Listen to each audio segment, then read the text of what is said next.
Welcome to I'm Your Target Demographic, and welcome to our series called Word Up, where we look at a word or a phrase and then we define it for you and give you examples of how you can use it in a sentence. So today we're talking about the term tentpole movie. And this is a phrase that's often used to describe big blockbuster movies. So what's the technical definition? A tentpole movie is a film that makes a profit so that the studios can make smaller or riskier films.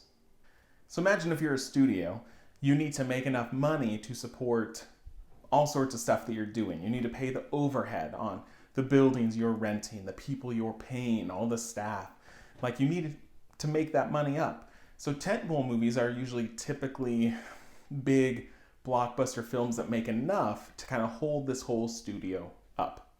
So imagine here's the movie and everything else that falls underneath, right? So it's the tentpole that holds everything up. The Avengers films are perfect tentpole movies so that Disney can create new franchises for Disney+.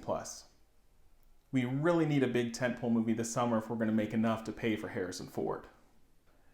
That was supposed to be our big tentpole movie, but it flopped, and we can't take the risks we were planning on. So hopefully that helps you understand what a tentpole movie is, right? A movie that is going to make enough so that they can do everything else they want to do. Now, I could ask you what your favorite tentpole movies are, but instead I want to ask you, what are the tentpole movies that didn't work, right? What do you think are the blockbusters that probably cost a lot of money and didn't do well? Either people didn't like them, they flopped at the box office. What do you think are those tentpole movies that didn't do their jobs? That's a fun question. So I'll hop down to the comments, let me know, and thanks for watching Word Up.